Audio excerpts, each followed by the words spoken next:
Online church service में आप सबों का हार्दिक स्वागत है।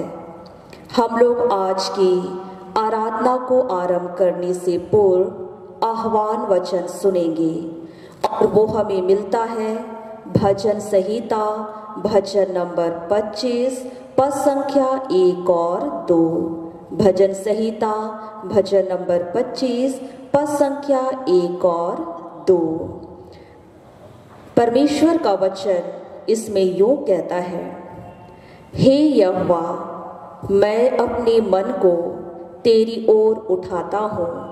हे मेरे परमेश्वर, मैंने तुझी पर भरोसा रखा है।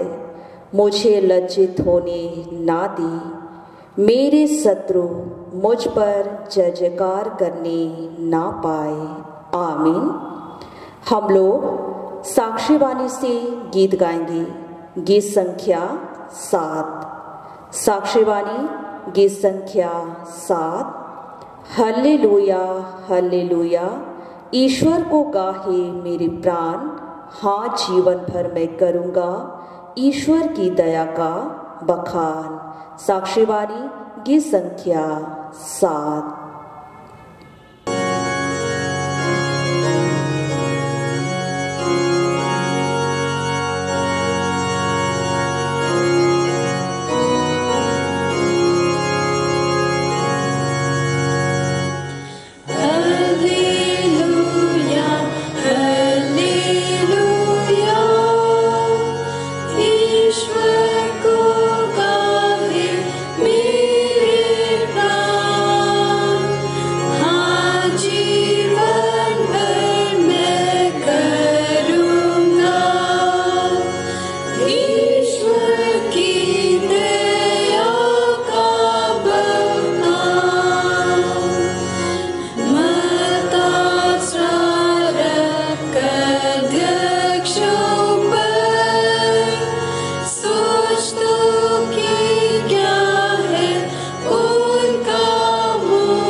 मंडली उठे। हमारा आरंभ त्रिएक परमेश्वर पिता और पुत्र और पवित्र आत्मा के नाम से आमीन। हमारी सहायता ईश्वर के नाम से है जिसने स्वर्ग और पृथ्वी को सृजा।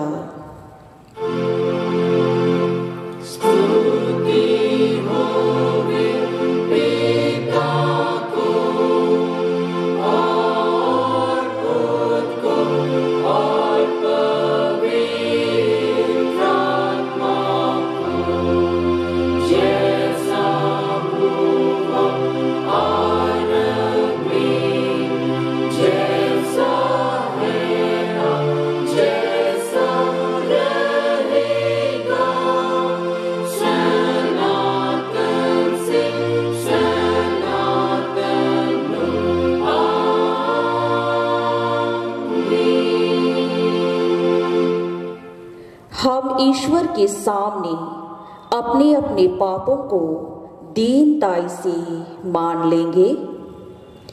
हे सर्वशक्तिमान ईश्वर दयालु पिता, हम दीनताई से अपने सब पाप और अपराधों को तेरे सम्मुख मान लेते हैं। तो अपने प्रिय पुत्र हमारे प्रभु यीशु ख्रिस्ट के कारण हम पर दया दृष्टि कर और हमारे सब पापों को क्षमा कर। आमीन।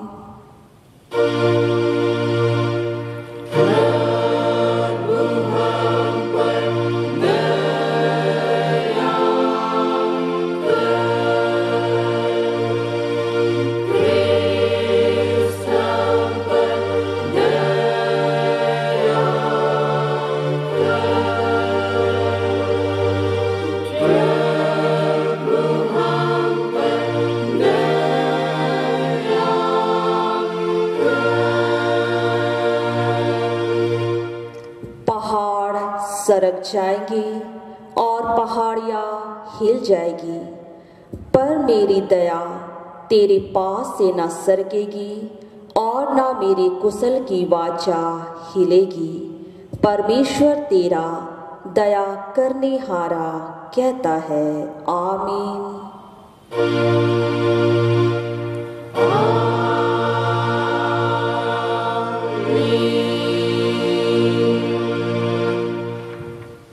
मंडली उठे। सबसे ऊंचे स्थान में ईश्वर का गुणानुवाद हो।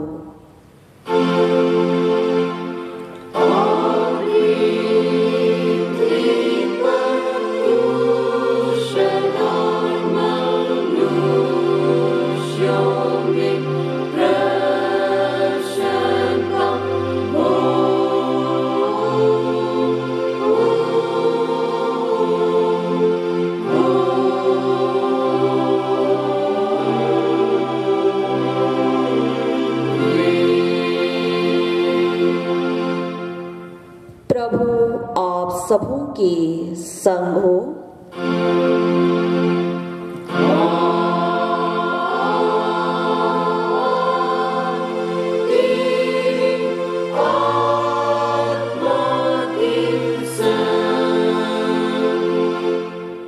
आइए हम प्रार्थना करें।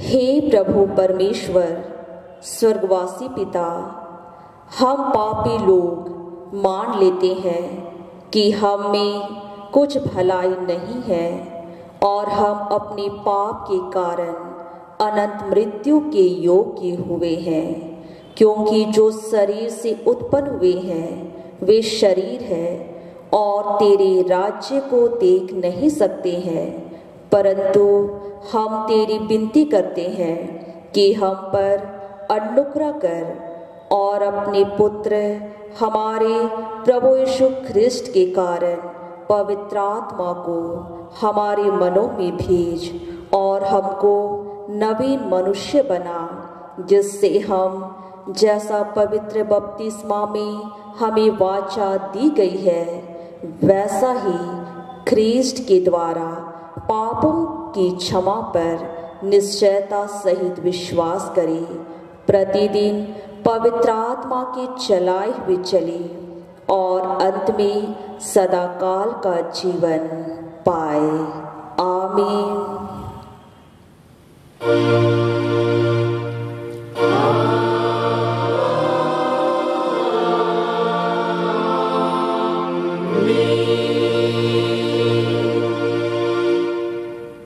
समय हम लोग पहला पाठ वचन सुनेंगे और वो हमें मिलता है मत्ती रचित सुसमाचार अध्याय 13 पद संख्या 13 से आगे 31 पद तक। मत्ती 13 से 31। परमेश्वर का वचन यूं कहता है, मैं उनसे दृष्टांतों में इसलिए बातें करता हूँ कि वे देखते हुए नहीं देखते और सुनते हुए नहीं सुनते और नहीं समझते। उनके विषय में यशायाह की या भविष्यवाणी पूरी होती है, तुम कानों से तो सुनोगे पर समझोगे नहीं, और आँखों से तो देखोगे पर तुम्हें ना सूझेगा, क्योंकि इन लोगों का मन मोटा हो गया है और वे कानों से ऊंचा सुनते हैं और उन्होंने अपनी आंखें मूंद ली है। कहीं ऐसा ना हो कि वे आंखों से देखें और कानों से सुने और मन से समझे और फिर जाए और मैं उन्हें चंगा करूं। पर धन्य है तुम्हारी आंखें कि वे देखती है और तुम्हारे कान कि वे सुनते हैं, क्योंकि मैं तुमसे सच कहता हूँ कि बहुत से भविष्यवक्ताओं ने और धर्मियों ने चाहा कि जो बातें तुम देखते हो देखे पर ना देखी, और जो बातें तुम सुनते हो सुने पर ना सुने। अब तुम बोने वाले के दृष्टांत का अर्थ सुनो। जो कोई राज्य का वचन सुनकर नहीं समझता, उसके मन में जो कुछ बोया गया था उसे वह दुष्ट आकर छीन ले जाता है। या वही है जो मार्ग के किनारे बोया गया था और जो पथरीली भूमि पर बोया गया। या वह है जो वचन सुनकर तुरंत आनंद के साथ मान लेती है, पर अपने में जड़ ना रखने के कारण वह थोड़े ही दिन का है, और जब वचन के कारण क्लेश या उपद्रव होता है तो तुरंत ठोकर खाता है। जो झाड़ियों में बोया गया या वह है जो वचन को सुनता है, पर इस संसार की चिंता और धन का धोखा वचन को दबाता है और वह फल नहीं लाता। जो अच्छी भूमि में बोया गया या वह है जो वचन को सुनकर समझता है और फल लाता है, कोई 100 गुना, कोई 60 गुना और कोई 30 गुना। यीशु ने उन्हें एक और दृष्टांत दिया। स्वर्ग का राज्य उस मनुष्य के समान है जिसने अपने खेत में अच्छा बीज बोया, पर जब लोग सो रहे थे तो उसका शत्रु आकर गेहूं के बीज जंगली बीज बोकर चला गया। जब अंकुर निकले और बालें लगी तो जंगली दाने के साथ पौधे भी दिखाई दिए। इस पर गृहस्थ के दासों ने आकर उससे कहा, हे स्वामी, क्या तूने अपने खेत में अच्छा बीज ना बोया था? फिर जंगली दाने के पौधे उसमें कहाँ से आए? उसने उससे कहा, या किसी शत्रु का काम है। दासों ने उससे कहा, क्या तेरी इच्छा है कि हम जाकर उनको बटोर लें? उसने कहा, नहीं, ऐसा ना हो कि जंगली दाने के पौधे बटोरते हुए तुम उनके साथ गेहूं भी उखाड़ लो, कटनी तक दोनों को एक साथ बढ़ने दो, और कटनी के समय मैं काटने वालों से कहूँगा कि पहले जंगली दाने के पौधे बटोर कर जलाने के लिए उन्हें गड्ढे बांध लो, और गेहूं को मेरे खत्ते में इकट्ठा करो। आमीन। तेरा धन्यवाद हो हे कृष्ण यीशु। हालेलुया। Hallelujah, hallelujah, hallelujah.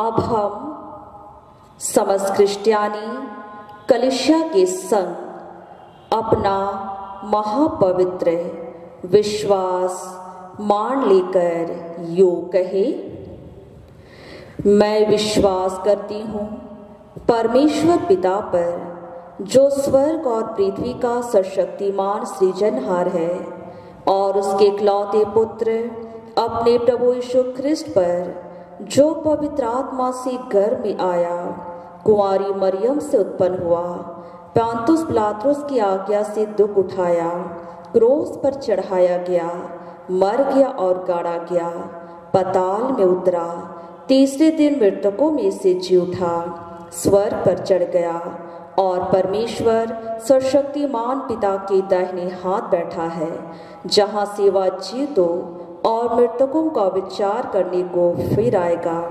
मैं विश्वास करती हूँ पवित्र आत्मा पर, एक ही पवित्र क्रिश्चियानी कलीसिया, पवित्रों की संगत पर, पापों की क्षमा, देह के जी उठने और अनंत जीवन पर। आमीन।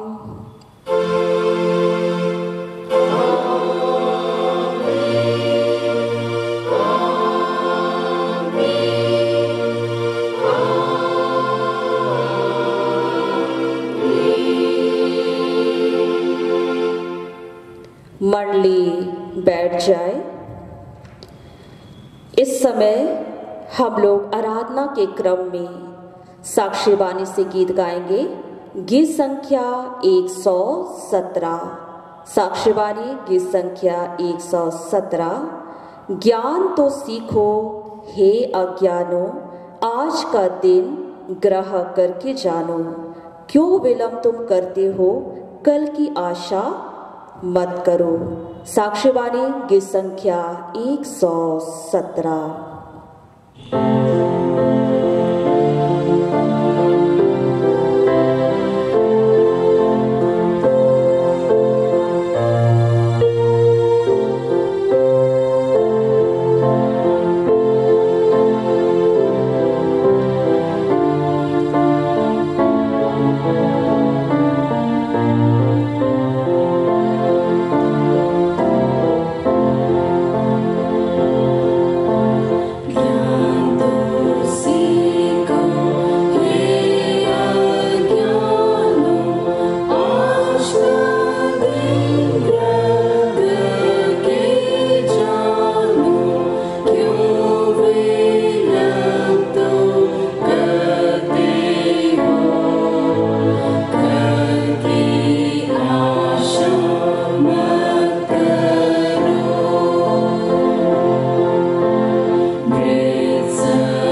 मंडली खड़ी हो जाए। आप सबको हमारे पिता परमेश्वर और उद्धारकर्ता मसीह यीशु की ओर से अनुग्रह शांति बहुतायत से मिले। आमीन। आइए हम प्रभु का धन्यवाद करें। हे अति महान सामर्थ्य प्रेमी ईश्वर, हम धन्यवाद देते हैं प्रभु जी, अपनी बड़ी अनुग्रह के द्वारा आज के पवित्र दिन तक हम सबको कुशल क्षेम से रखा है। प्रभु ऐसी बड़ी दया, अनुग्रह, प्रेम और भलाई जो हमारे जीवन में किया है, उसके लिए हम धन्यवाद देते हैं। हम सबके मन और हृदय को तैयार कर कि हम तेरे वचन का मनन कर सकें, उसके अनुसार हमारा जीवन हो और हम उसके अनुसार चलने वाले बने। हमारे गुनाहों को क्षमा कर, यही हमारी प्रार्थना है। उद्धारकर्ता मसीह यीशु के नाम से सुन, स्वर्ग में पूरी कर ले। आमीन। आज के निमित्त परमेश्वर का पवित्र वचन उपदेश के लिए हम सुनेंगे यूहन्ना की पहली पत्री, उसके 4 अध्याय पद 16 से 21 लोग। यूहन्ना रचित सुसमाचार अर्थात पहला यूहन्ना, उसके 4 अध्याय 16 पद से आगे 21वें पद तक। यहाँ परमेश्वर का वचन हम ऐसा पाते हैं, जो प्रेम परमेश्वर हमसे रखता है उसको हम जान गए और हमें उसका विश्वास है। परमेश्वर प्रेम है और जो प्रेम में बना रहता है वह परमेश्वर में बना रहता है और परमेश्वर उसमें बना रहता है। इसी से प्रेम हम में सिद्ध हुआ कि हमें न्याय के दिन या हो, क्योंकि जैसा वह है वैसा ही संसार हम भी हैं। संसार में हम भी हैं। प्रेम में भय नहीं होता, वरन सिद्ध प्रेम भय को दूर कर देता है, क्योंकि भय का संबंध दंड से होता है और जो भय करता है वह प्रेम में सिद्ध नहीं हुआ। हम इसलिए प्रेम करते हैं कि पहले उसने हमसे प्रेम किया। यदि कोई कहे मैं परमेश्वर से प्रेम रखता हूँ और अपने भाई से बैर रखे तो वह झूठा है, क्योंकि जो अपने भाई से जिसे उसने देखा है प्रेम नहीं रखता तो वह परमेश्वर से भी जिसे उसने नहीं देखा प्रेम नहीं रख सकता। उससे हमें यह आज्ञा मिली है कि जो कोई परमेश्वर से प्रेम रखता है वह अपने भाई से भी प्रेम रखे, यहाँ तक। आमीन। मसीह यीशु में प्रिय भाइयों और बहनों, आज पवित्र दिन में प्रभु ने हम सबको पहुँचाया और इस दिन में जब हम की त्रिनितातीस काल में पहुँचे हैं, हम प्रभु का धन्यवाद करते हैं। त्रिएक परमेश्वर का यह समय जो हम सबों के जीवन में व्यतीत हुआ, आज उसके अनुग्रह को हम स्मरण करते हैं। यह काल सभी कालों से अधिक लंबे समय तक अर्थात दिसंबर माह के पहुँचते पहुँचते तक आता है। ख्रिस्त में प्यारे भाइयों एवं बहनों, हम इस संसार के जीवन यात्रा को कुशल एवं शांति के साथ जीवन व्यतीत करने के लिए प्रेम का गुण है उसको महत्वपूर्ण समझते हैं। देश, समाज एवं परिवार में आनंदित जीवन व्यतीत करने के लिए प्रेम का होना एक अत्यधिक महत्वपूर्ण कटिबंध है, जिसके कारण हमारे जीवन में अमन, चैन एवं शांति बनी रहती है। कलीसिया जीवन में एकता बनाए रखने के लिए भी प्रेम रूपी कटिबंध में जब हम बंधे रहकर हम आगे बढ़ते हैं, तब अनुभव करते हैं कि प्रभु की धार्मिकता हमारे साथ है। प्रेम नैतिक जीवन को बल देता है। आज हम इस पाठ में ईश्वर के पवित्र वचन को स्मरण करते हैं और ईश्वर को धन्यवाद देते हैं कि वह हम सबों के लिए कहा है कि परमेश्वर प्रेम है और जो प्रेम में बना रहता है वह मुझ में बना रहता है और मैं उसमें बना रहता हूँ। ख्रिस्त में विश्वासियों, प्रेम एक ऐसा गुण है जिस गुण के रहने पर हम दुनिया में हर जगह शांति, अमन चैन के साथ जीवन व्यतीत करते हैं और इसलिए प्रेम का हमें अनुसरण करने की आवश्यकता है। हम यहाँ पाते हैं परमेश्वर प्रेमी ईश्वर है। वह हमसे प्यार किया, हमारे जीवन को बचाने के लिए उसने मनुष्य रूप धारण करके इस धरती में आया और हम सब उसके प्रेम के द्वारा ही बचाए गए। और यूहन्ना के सुसमाचार में क्या कहा गया है, यूहन्ना 3:16 में, परमेश्वर ने जगत से ऐसा प्रेम किया कि उसने अपने एकलौते पुत्र को दे दिया ताकि जो कोई उस पर विश्वास करे सो नाश ना हो परंतु अनंत जीवन पाए। ईश्वर जगत के लोगों को बचाने के लिए यीशु मसीह के रूप में इस दुनिया में एक बालक के रूप में पैदा लेकर के मानव जीवन के उद्धार के लिए मनुष्य बना और मनुष्य बन करके हमारे जीवन की हर परिस्थिति में अपनी अनुग्रह को हम पर प्रकट किया, अपने दया को हम पर प्रकट किया कि हम यीशु के महान दया, प्रेम और दया के द्वारा, उसके अनुग्रह के द्वारा हम भलाई को देख सके। प्रियो, हमने यहाँ पहली बात इस पाठ में पाते हैं कि परमेश्वर प्रेमी ईश्वर है और दूसरे खंड में हम पाते हैं प्रेम सबसे उत्तम मार्ग है। तीसरे खंड में हम पाते हैं जहाँ प्रेम है वहाँ दंड और भय नहीं है। और चौथे पॉइंट हमारा यह है, हमें प्रेम का पीछा करना चाहिए। सो हम पहली विशेषता को देखेंगे कि परमेश्वर प्रेमी ईश्वर है।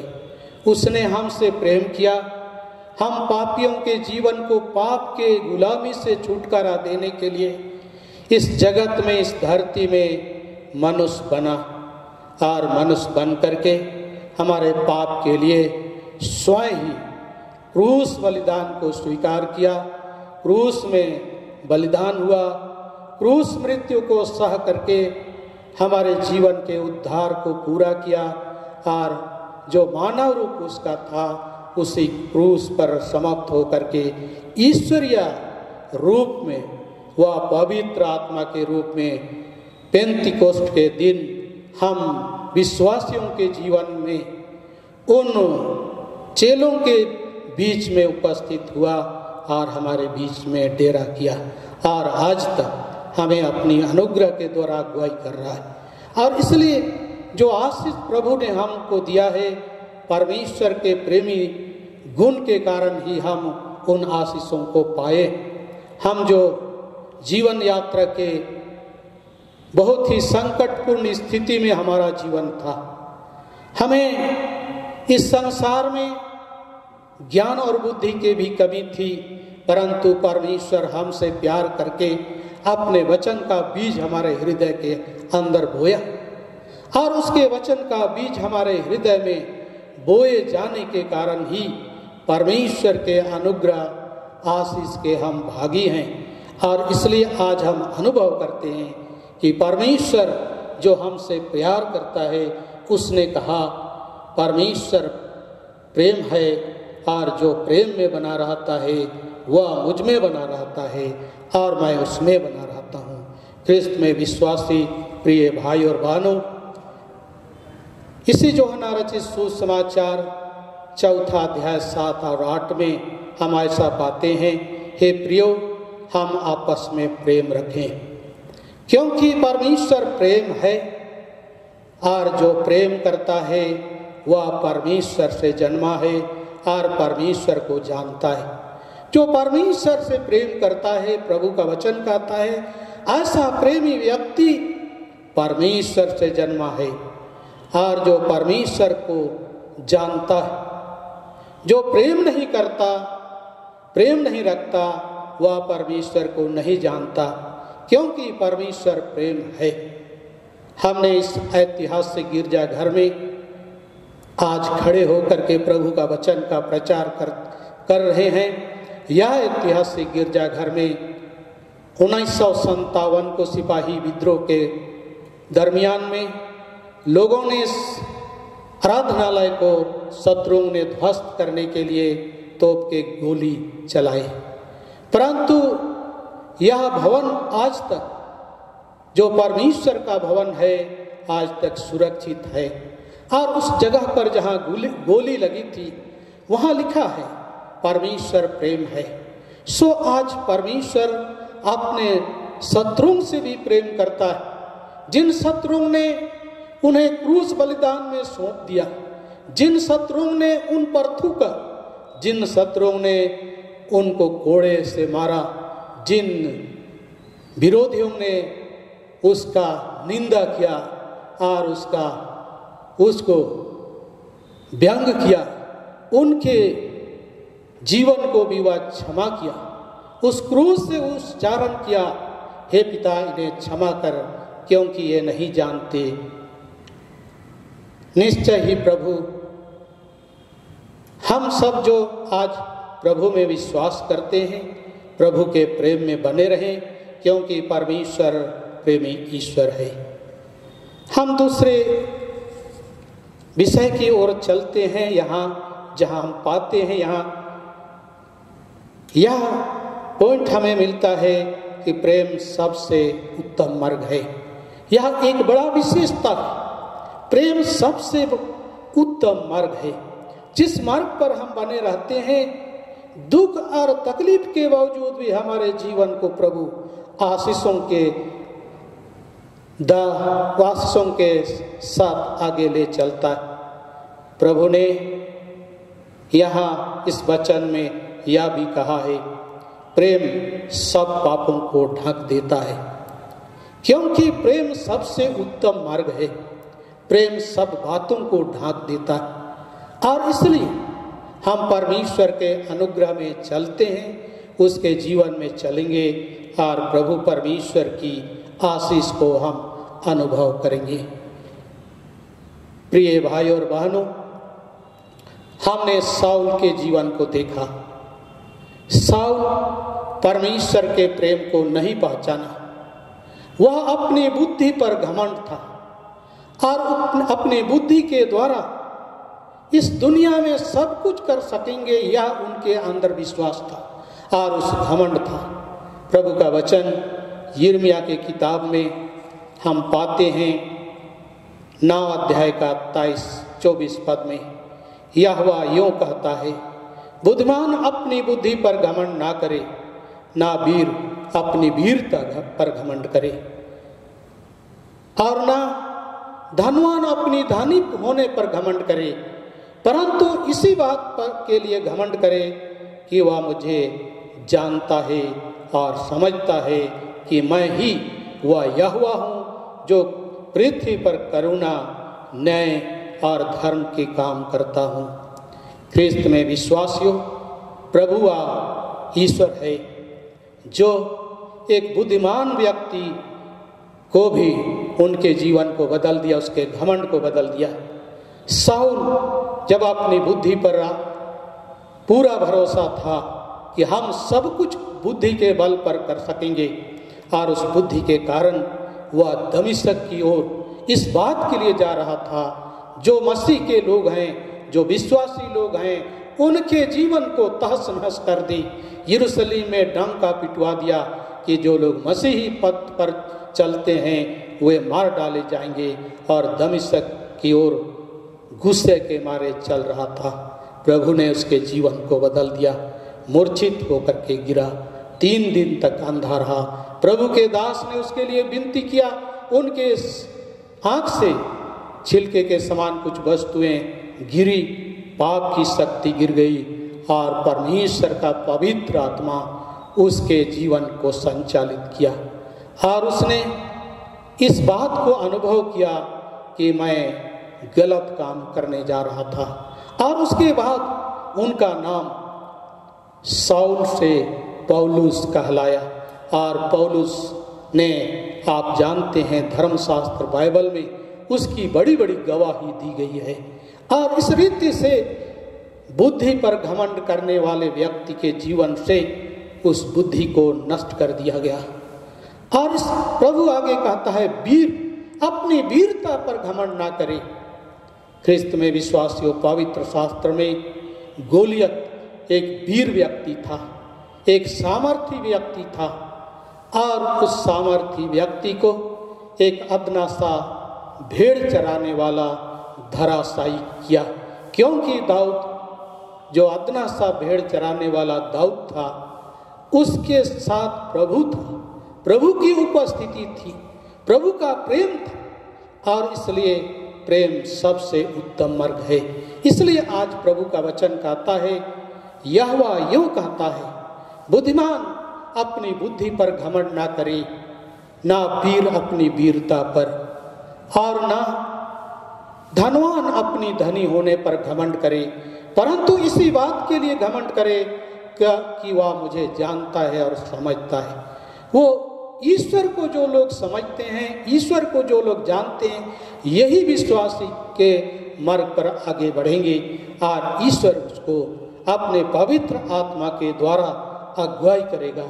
इसलिए हमारे जीवन में प्रेम जब है, जिस उत्तम मार्ग पर हम चलते हैं, निश्चित रूप से प्रभु का वचन कहता है, अपनी भलाई को वह देख पाएंगे। और इसलिए कि यहोवा, मैं यहोवा हूँ, मैं ही वह यहोवा हूँ जो पृथ्वी पर करुणा, न्याय और धर्म के काम करता हूँ, क्योंकि मैं इन्हीं बातों से प्रसन्न रहता हूँ। ईश्वर को प्रसन्न करने वाले, ईश्वर से प्रेम करने वाले ईश्वर से जन्मे हैं। जैसा वचन हमें बतलाता है, जो प्रेम करता है वह परमेश्वर से जन्मा है और परमेश्वर को जानता है, और जो प्रेम नहीं करता वह परमेश्वर को नहीं जानता, क्योंकि परमेश्वर प्रेमी ईश्वर है। आज हम ईश्वर को जाने, उसके मार्ग पर चले और उसकी दया, प्रेम को हम अपने जीवन में अनुभव करने पाए। आगे वचन जहाँ हम एक विशेष और बात को पाते हैं, प्रेम, जहाँ प्रेम है वहाँ दंड और भय नहीं है। जहाँ प्रेम है वहाँ दंड और भय नहीं है। प्रियो, हम यह वचन इस प्रकार पाते हैं, इसी में हम प्रेम हम में सिद्ध हुआ कि हमें न्याय के दिन या हो, क्योंकि जैसा वह है वैसे ही संसार में हम भी हैं। जो प्रेम में सिद्ध हुआ और हमें न्याय के दिन किया होगा। न्याय के दिन जब न्यायासन पर प्रभु खड़ा करेगा, परमेश्वर का प्रेम यदि हमारे जीवन में रहेगी, परमेश्वर के आशीष और अनुग्रह के भागी होंगे। ख्रिस्त में विश्वासियों, एक यीशु के चेले को देखते हैं, सिमोन पतरस, जिसने प्रभु के पीछे अपने सारी संपत्ति को त्याग दिया। उसने अपने नाव को त्याग दिया, उसने अपने जाल को छोड़ दिया, उसने अपनी आमदनी को छोड़ दिया, परिवार को छोड़ दिया, पारिवारिक चिंता को छोड़ दिया, यीशु के पीछे चला गया। उन्होंने उनकी सारे आमदनी के स्रोत त्याग दिए और उस अनिश्चित भविष्य की ओर यीशु के साथ चल दिया और यीशु के पीछे हो लिया। जब भी कि यीशु को जब पकड़ लिया जाता है, न्यायासन पर खड़ा किया जाता है, वह भय के मारे उस बात को भूल गया जिससे उन्होंने प्रभु के पीछे चलने के लिए अंगीकार किया था। प्रियो, तो भी प्रभु जब वह मुर्ग के बांध देने की आवाज को पतरस सुनता है और फूट फूट कर रोता है, अपने पाप के लिए पश्चाताप करता है, पाप को त्याग करके प्रभु में समर्पित होता है। प्रभु फिर से जी उठने के बाद पतरस को अपने सेवकाई के लिए बुलाता है और पतरस को उस दिन पतरस के पवित्र जीवन को आगे बढ़ाया और कहा, उन्हें सौंपा, मेरी भेड़ों को चरा, मेरे मेमने की रखवाली कर, मेरे भेड़ों की रखवाली कर। ख्रिस्त में विश्वासियों, यह परमेश्वर का अनुग्रह, जिससे उससे दंड नहीं मिला, परंतु सिद्ध मनुष्य दंड और भय से दूर होगा और परमेश्वर के अनुग्रह में आगे बढ़ेगा। उनके जीवन में भिन्न भिन्न परिस्थिति आई तो भी प्रभु के अनुग्रह में आगे बढ़ करके वह पतरस के भाषण के द्वारा बतलाया जाता है 3000 लोग प्रभु पर विश्वास किए। तत्पश्चात कलीसिया की स्थापना हुई। ख्रिस्त में विश्वासियों, आज ईश्वर की आशीष को हम अनुभव करते हैं कि ईश्वर का प्रेम हमारे जीवन में कैसा है। उसने पहला कोरिन्थ 13:1-6 में ऐसा लिखा है, 1 से 3 पद में प्रभु ऐसा लिखा है, यदि स्वर्गदूतों की बोलियां बोलूं पर प्रेम ना रखूं तो मैं ठनठनाता हुआ पीतल और झनझनाता हुआ झांझ हूं। ख्रिस्त में विश्वासियों, आगे 4 और 6वां पद में हम पाते हैं, प्रेम धीरजवंत है और प्रेम कृपालु है, प्रेम डाह नहीं करता, प्रेम अपनी बढ़ाई नहीं करता और भूलता नहीं, वह अनरीति नहीं चलता, वह अपनी भलाई नहीं चाहता, झुंझलाता नहीं, बुरा नहीं मानता, कुकर्म से आनंदित नहीं होता। प्रियो, प्रेम के यही कटिबंध है, यही गुण है जो हमारे जीवन को बड़ी आशीष की ओर ले चलता है। अपनी अनुग्रह में हम सबों को अगुवाई करता है कि प्रेम धीरजवंत है। धीरज के साथ प्रेम में हम जब बने रहते हैं, ईश्वर के प्रेम में बने रहते हैं, ईश्वर सचमुच हमारे जीवन की अगुवाई करता है और हम सबको अपनी बड़ी अनुग्रह और दया में ले चलता है। इसलिए प्रभु का वचन कहता है, जहाँ प्रेम है वहाँ दंड और भय नहीं है। जहाँ परमेश्वर का प्रेम है, भय और दंड नहीं है। यदि उसके विपरीत जब परमेश्वर का वचन का अनुसरण हम नहीं करेंगे, उस प्रेम से दूर रहेंगे, हमारा प्यार दिखाना अनहोना है। क्योंकि प्रभु का वचन कहता है, यदि स्वर्गदूतों की बोलियां बोलूं पर प्रेम न रखूं तो मैं ठनठनाता हुआ पीतल और झनझनाता हुआ झांझ हूं। यदि हम ईश्वर के आराधनालय में सुंदर सुंदर उपदेश दें और घर में लड़ाई करें तो यह प्रेम ऐसा ही अनहोना है जो ठनठनाता हुआ पीतल के समान होगा, जिसका गुण कुछ भी नहीं है। इससे यह पता चलता है कि हम प्रेम में सिद्ध नहीं हैं और दंड के योग्य होंगे, परंतु जो प्रेम में सिद्ध होता है उससे दंड और न्याय नहीं है उसके लिए। प्रियो, आज हम इसी रीति से परमेश्वर के साथ चलेंगे। आगे हम 4 पॉइंट पर विचार करेंगे। हमें प्रेम का पीछा करना चाहिए। जबकि प्रेम में ऐसी बड़ी गुण है, ऐसा सामर्थ्य, हमें प्रेम का पीछा करना आवश्यक है। पवित्र शास्त्र बाइबल में हम जोना के जीवन को देखते हैं। जोना को प्रभु ने चुना और उससे प्यार किया और अपने सेवक बना करके नीनवे नगर भेजा, जो असुरों की राजधानी नीनवे नगर थी, जहां पाप के कारण लोग नाश हो रहे थे। प्रभु ने उस नगर को जो नाश हो रहे थे उससे प्रेम किया और उसे वहां भेजा, परंतु उस कार्य से दूर भगता है और इसके कारण दुख और संकट समुद्र में उसके लिए आया और समुद्र में बड़ी लहर उत्पन्न किया और उस लहर के कारण लोगों ने उससे समुद्र में फेंक दिया, क्योंकि उसके कारण वह भयानक तूफान आ रहा था। यह निष्कर्ष निकला कि इसी व्यक्ति के तहत कारण या तूफान है। उन्होंने पूछा उससे, हम तेरे साथ क्या करें? उन्होंने कहा, मुझे समुद्र में फेंक दो। समुद्र में फेंक दिया। क्या जोना डूब गया? परमेश्वर उससे प्यार किया। और इसलिए श्रेष्ठ गीत 8 अध्याय का 7 पद में प्रभु का वचन मिलता है कि नदी की बाढ़ से भी प्रेम नहीं डुबा सकता, आग के लाव से भी प्रेम नहीं बुझ सकता, महानदों से भी नहीं डुबा सकता। यदि घर की सारी संपत्ति प्रेम के बदले दे दिया जाए तो भी तुझ ठहरेगा। उस व्यक्ति को डूबने से बचाया। प्रभु ने एक बड़ा मछली भेजा, उसे निगल लिया और जब पश्चाताप किया, उसे प्रभु ने के अनुग्रह से उस मछली ने उसे सूखी भूमि पर उगल दिया। और यह पश्चातापी व्यक्ति परमेश्वर के प्रेम को अनुभव किया, परमेश्वर की सेवा के लिए नीनवे नगर चला गया और वहाँ चेतावनी दिया ख्रिस्त में विश्वासियों। और लोग टाट उड़ने लगे, पश्चाताप करने लगे और परमेश्वर के प्रेमी लोग बचाए गए।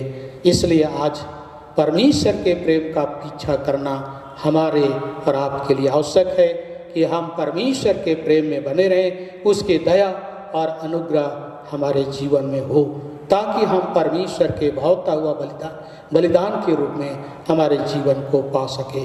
प्रभु ईश्वर इस वचनों पर हम सबों को बहुत से आशीष देवे। आमीन। आइए हम प्रभु का धन्यवाद करें। स्वर्ग और पृथ्वी के पवित्र सेनाओं का सृष्टिकर्ता महान पिता परमेश्वर, हम तेरे वचन के लिए धन्यवाद देते हैं। तूने अपने वचन को हम सबों के जीवन में दिया कि हम परमेश्वर के प्रेम में बने रहें, और जो प्रेम में बने रहते हैं हम परमेश्वर में बने रहते हैं और परमेश्वर हमें बना रहता है। निश्चय ही परमेश्वर प्रेमी ईश्वर है। हम सबों को अपनी बड़ी अनुग्रह के द्वारा अगुवाई किया, धार्मिकता के पथ पर ले चला और अपनी अनुग्रह प्रेम के द्वारा अब तक हमारे जीवन को सुरक्षित रखा है। पिता ईश्वर, इन सारी बातों के लिए हमारे प्रिय भाई बहन जहाँ कहीं भी हैं, ऑनलाइन के माध्यम से गिरजा आराधना में शामिल हैं, सबों को प्रभु अपनी बड़ी आशीष और अनुग्रह के द्वारा संभाल, जिससे भले चंगे निरोग पाए जाए। हमारे सारे गुनाहों को क्षमा कर प्रार्थना हमारे उद्धारकर्ता मसीह यीशु के नाम से सुन स्वर्ग में पूरी कर ले। आमीन। और ईश्वर की शांति जो हमारे समझ और ज्ञान से परे है, ख्रिस्त यीशु में आप सबों के मन और हृदय की रक्षा रखवाली करे, आपसे सदा सर्वदा लो। आमीन। हम लोग आगे साक्ष्यवाणी से गीत गाएंगे। गीत संख्या 108, साक्ष्यवाणी गीत संख्या 108। हे ईश्वर, निर्मल मन जन्मा, मन बिगड़ा हुआ मेरा, क्लेश दुख से भरा सर्वदा, अपराध चूक बहु तेरा। साक्ष्यवाणी गीत संख्या 108।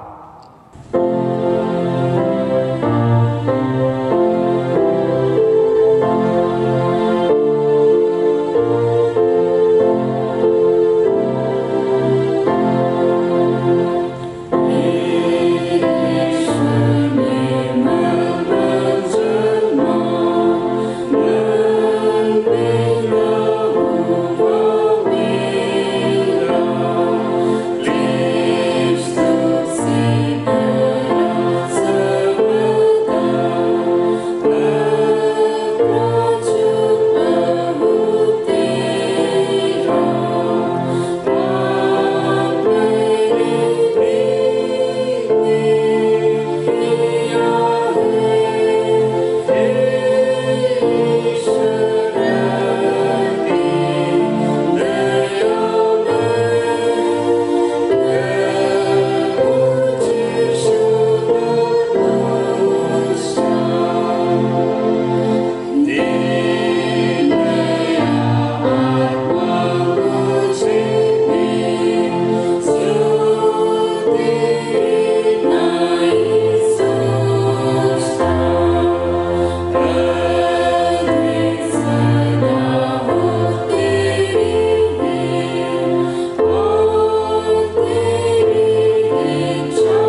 हम लोग इस समय अगुवाई के लिए वचन सुनेंगे और वो हमें मिलता है भजन संहिता भजन नंबर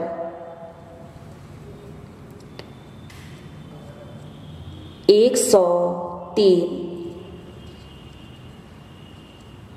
भजन नंबर 103 पद संख्या 1 और 2। परमेश्वर का जीवित वचन यूं कहता है, हे मेरे मन यहोवा को धन्य कर और जो कुछ मुझ में है वह उसके पवित्र नाम को धन्य कहे। हे मेरे मन यहोवा को धन्य कर और उसके किसी उपकार को ना भूलना। आमीन। आइए हम प्रार्थना करें। हे स्वर्ग और पृथ्वी के सर्वशक्तिमान पिता परमेश्वर, हम आपको हृदय से धन्यवाद देते हैं। इस जीवन की यात्रा में हर परिस्थितियों के बीच में आपने हमारे प्राण दी आत्मा को बचाया है, अचानक मृत्यु दुर्घटना से बचाया है और हम सबों को ऐसा मौका दिया कि आज हम सभी मिलकर आपकी स्तुति और महिमा कर पाते हैं। पिता परमेश्वर, इस समय हमारे मंडली को आपके हाथ में सौंपते हैं, हर एक परिवार को आपके हाथ में अर्पण करते हैं। हर एक परिवार पर आशीष दे, हर एक लोगों के जीवन को ऊंचा प्रकाशमान कर, हर एक लोगों के जीवन पर तू दया दृष्टि कर, ताकि हर एक लोग पाप से मन फिराए, पश्चाताप करे और अपने मार्ग पर लौटने वाले हो पाए। पिता परमेश्वर, हम इस समय धन्यवाद देते हैं जो कि हमारे इस वर्तमान जीवन में कोरोना वायरस के कारण बहुत सारे लोग अपने घरों में हैं, अस्पतालों पर हैं, वो अपना जीवन को दुख और तकलीफ में देखते हैं। आज वे भयभीत हैं, आज वे डर गए हैं, लेकिन हम विश्वास करते हैं, आपका वचन कहता है, संकट के समय में तो मुझे पुकारो तो मैं तुम्हें संकट से बचाऊंगा। पिता परमेश्वर, इस दुख के समय में, इस संकट के समय में हर एक लोग जो कोरोना वायरस से ग्रसित है, हर एक लोग जो नाना प्रकार की बीमारी में पाए जाते हैं, हर एक लोग जो दुख और तकलीफ में अपना जीवन को व्यतीत करते हैं, हर एक लोगों के जीवन में तू आशीष दे। जब वे आपको पुकारते हैं, उनकी प्रार्थनाओं को सुन, उनके जीवन में शारीरिक चंगाई को दे, ताकि वे शारीरिक चंगाई को अपने जीवन में देख सके, गवाही दे सके और प्रभु आपके उपकारों को ना भूलकर आपको धन्यवाद देने वाले हो पाए। पिता परमेश्वर, इस समय ऐसे बहुत सारे भाई बहन हैं जो कोरोना से जो ग्रसित थे और अब हुए स्वस्थ है, अपने अपने घरों पर वे पहुंचाए गए हैं, अपने घरों में वो पाए जाते हैं। आज उनकी हर एक प्रकार की दुर्बलता, हर एक प्रकार की कमजोरी को तो दूर कर दे, उनकी दवाओं पर आशीष दे, ताकि वो पूर्ण रूप से ठीक हो सके, स्वस्थ हो सके और वे अपने पांव पर खड़े रहकर पिता परमेश्वर आपको धन्यवाद देने वाले हो पाए। हर एक स्वस्थ किए हुए लोगों को आपने मृत्यु के जंजाल से बचाया। जब वे मौत की ओर बढ़ रहे थे, आपने उनकी प्रार्थना को सुना और जिस प्रकार से आपने दाऊद की प्रार्थना सुना और फलिस्तीनों के हाथों से बचाया, उसी प्रकार हर एक भाई बहन जो आपको हृदय से धन्यवाद देते हैं, अपने घरों में है, उनका जीवन में बहुत सारी परिस्थिति था, आज वे विजय हो गए हैं। कोरोना वायरस से आज वो जीत गए हैं। पिता परमेश्वर, हर एक लोगों की धन्यवादी मन को ग्रहण कर। पिता परमेश्वर, इस समय हम उन परिवारों को भी आपके हाथ में सौंपते हैं जिन्होंने इस कोरोना वायरस के समय में अपनों को खो दिए हैं। कोरोना के कारण आज एक मनुष्य का जीवन मृत्यु को प्राप्त किया, पिता परमेश्वर उन शोकित परिवार पर भी आशीष दे। ऐसे लोग जो नाना प्रकार की बीमारी में अपना जीवन को देखे और मृत्यु को प्राप्त करते हैं, शोकित परिवार को तो कह कि मत डर, क्योंकि मैं तुम्हारे साथ हूँ। इधर उधर मत आ, क्योंकि मैं तेरा परमेश्वर हूँ। और पिता परमेश्वर, आप अपनी वचन से, आप अपनी शांति से, आप अपनी अनुग्रह से उस शोकित परिवार को संभाल, उसकी अगुवाई कर। और इस समय हम सबों पर भी दृष्टि कर कि हम सभी लोग विभिन्न प्रकार के संकट और विपत्ति से बचाया जा सके, बीमारियों से बचाया जा सके और जीवन में आगे बढ़ सके, आपके वचन के खोजी हो पाए। पिता परमेश्वर, हम इस समय प्रार्थना करते हैं दानों के लिए, मुट्ठी दान, गुप्त दान, प्रत्यक्ष अप्रत्यक्ष दान, हर एक दान जो आपके मंडली की ओर से, आपके बेटे बेटियों की ओर से जो भी दान को चढ़ाया जाता है, दिया गया है, पिता परमेश्वर उन सबों के धन्यवादी मनों को, भेंटों को तू ग्रहण कर और उन दानों के द्वारा आशीष दे, ताकि उनके भंडार हमेशा भरे रह सके, कोई भी घटी और कमी ना हो पाए और उसके द्वारा हमारा कलीसिया का विकास होने वाले हो पाए।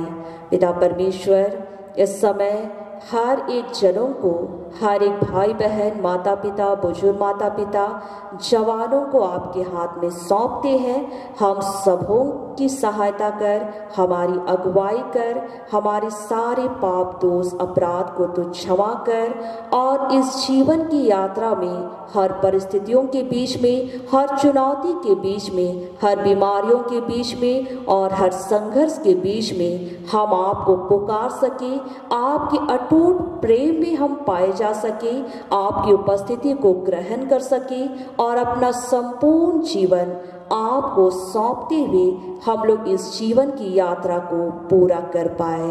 सारा आदर, महिमा और प्रशंसा आपको देते हैं। यह प्रार्थना को सुन और अपने राज्य में अनुग्रह के साथ ग्रहण कर ले।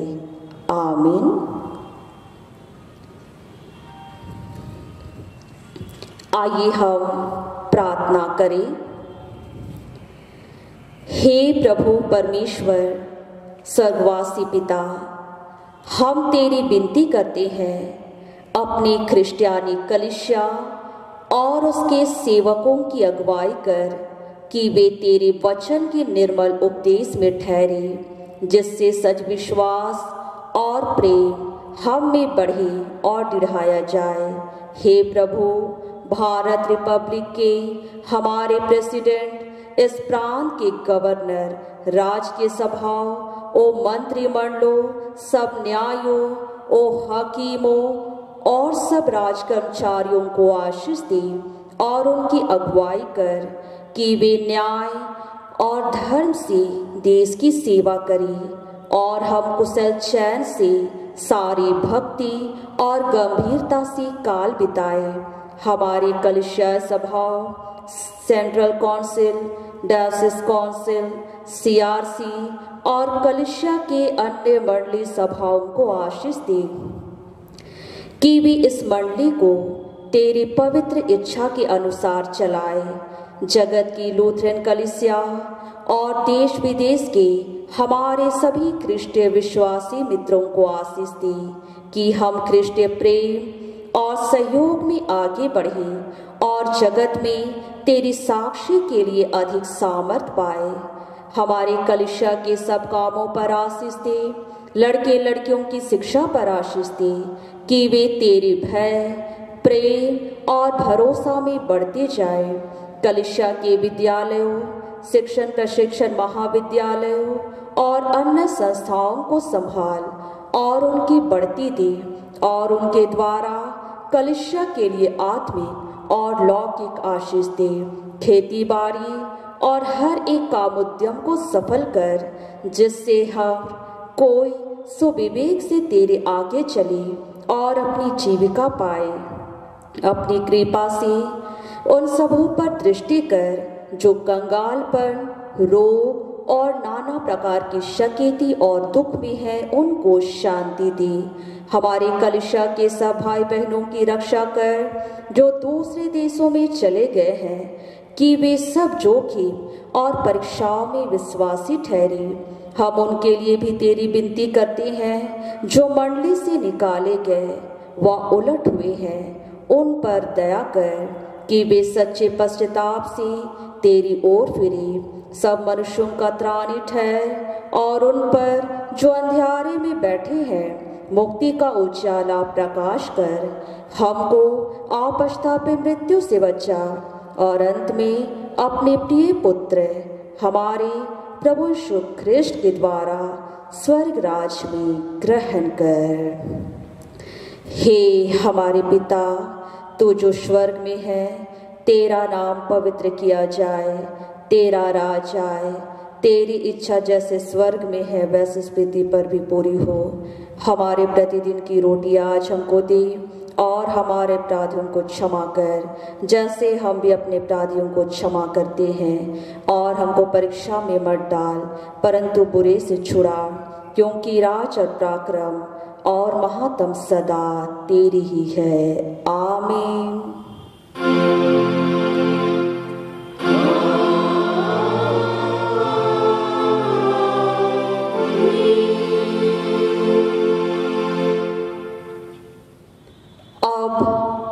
त्रिएक सर्वशक्तिमान ईश्वर का आशीर्वाद विश्वासी और दीन मन से आप सभी को ग्रहण करें।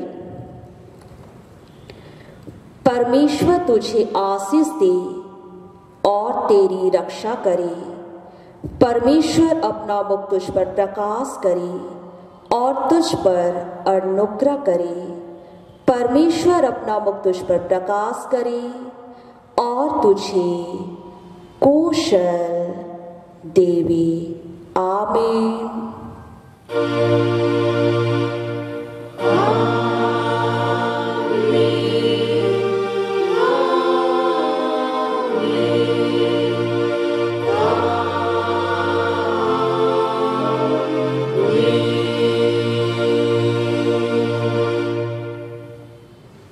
यीशु सहाय।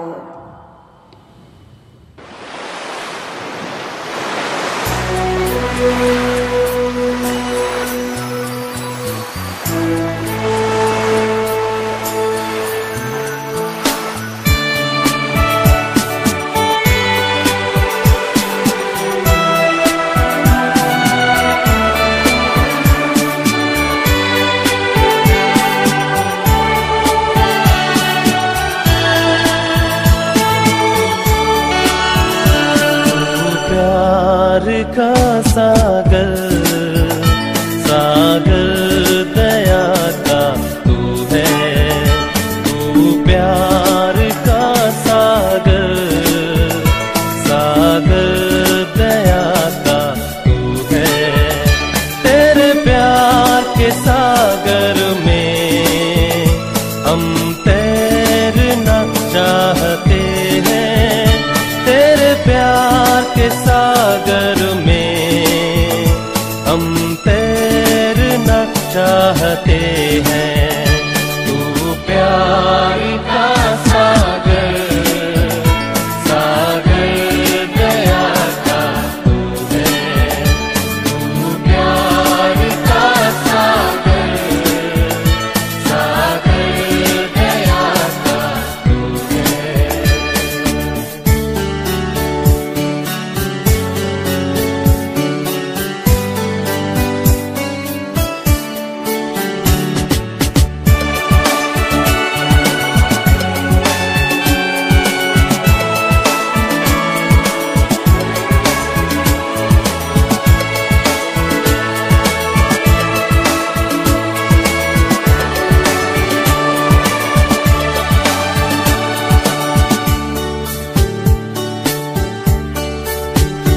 गहराई मिले सागर की, ऊंचाई मिले आसमां की।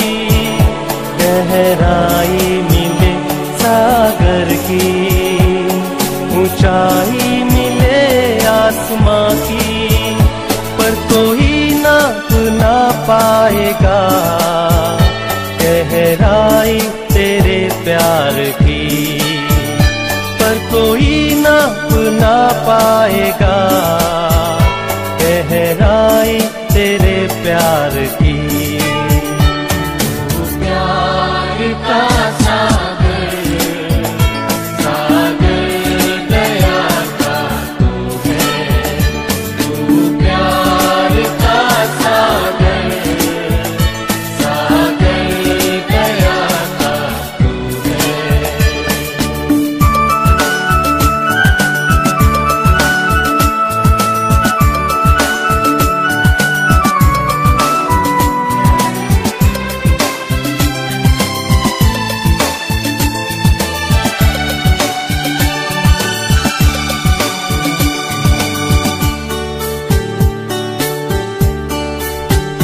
परमेश्वर होने पर भी तू मानव रूप धारण किया, परमेश्वर होने पर भी तू मानव रूप धारण किया। प्रभु तेरे इसी प्यार ने